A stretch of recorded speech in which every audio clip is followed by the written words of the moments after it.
If you grew up in New Zealand, there's a good chance Watties was in your pantry. Baked beans on toast, spaghetti after school, frozen peas, corn, tomatoes, staples that felt familiar. Watties wasn't just food, it was comfort, routine, something solid.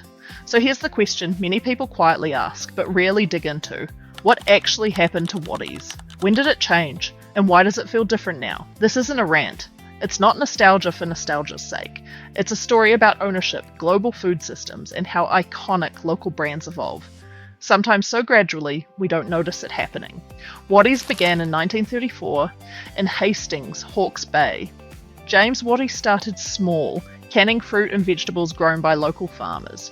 At the time, that mattered. Food was seasonal. Local processing created jobs, and Watties built its reputation on being reliable, affordable, and New Zealand made. Over the decades, Watties became deeply woven into Kiwi life. Strong relationships with growers, large-scale processing in Hawke's Bay, a brand that symbolised local production. By the 1950s and 60s, Watties wasn't just successful, it was a national food powerhouse. But growth brings attention, and in 1969 everything changed. In 1969 Watties was sold to HJ Heinz, the American food giant. At the time this wasn't seen as a betrayal, it was framed as an opportunity. Heinz brought capital, technology, global distribution, stability in a changing food market. The brand became Heinz Watties, and for many years day-to-day life didn't feel that different. Factories still operated in New Zealand. Local produce was still heavily used. Products still tasted familiar. This is important because most brand changes don't happen all at once. They happen in phases. For decades after the Heinz acquisition, Watties continued as a largely local operation. But behind the scenes, the food industry was changing. Globally, food companies began to prioritise centralised manufacturing, global sourcing, cost efficiency, standardised recipes. This didn't mean quality collapsed, it meant systems changed.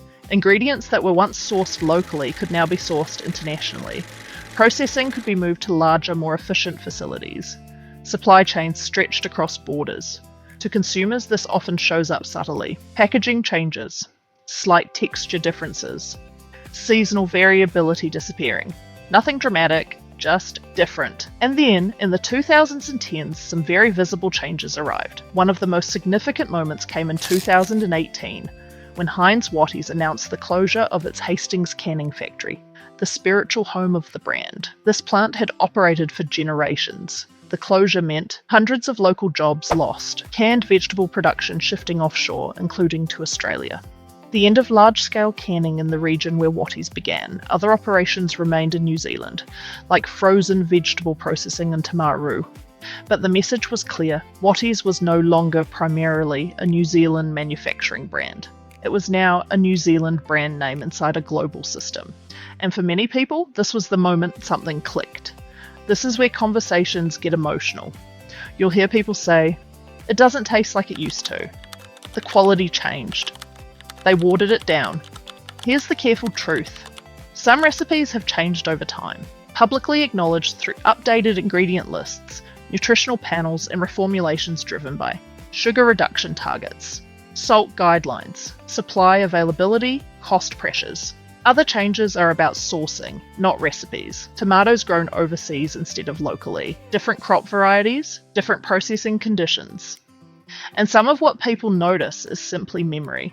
Our tastes change, products evolve. Childhood food always feels better in hindsight. What matters is not blame, but understanding. Today, Watties sits within Kraft Heinz, formed after the 2015 merger of Kraft Foods and Heinz. This is one of the largest food companies in the world. That means decisions about investment, manufacturing locations, supply chains are made at a global level, not a local one. New Zealand is a small market in a very large system. That doesn't make Watties fake, but it does explain why it no longer operates like a locally owned company. So, what happened to Watties? Watties didn't disappear. It didn't suddenly sell out. And it wasn't ruined overnight. What happened was quieter than that. Watties grew, was acquired, integrated into a global food system, optimized for scale, gradually shifted away from local manufacturing. The brand stayed familiar. The systems behind it changed. And that story, more than any single recipe change, is what people are really feeling. Watties is still on shelves, still feeding families, still part of everyday life, but it's no longer the company it once was. Because the world it operates in isn't the same either. Understanding that doesn't mean rejecting it, it just means seeing clearly. And once you start looking at food this way, you realise Watties isn't unique at all. It's just one example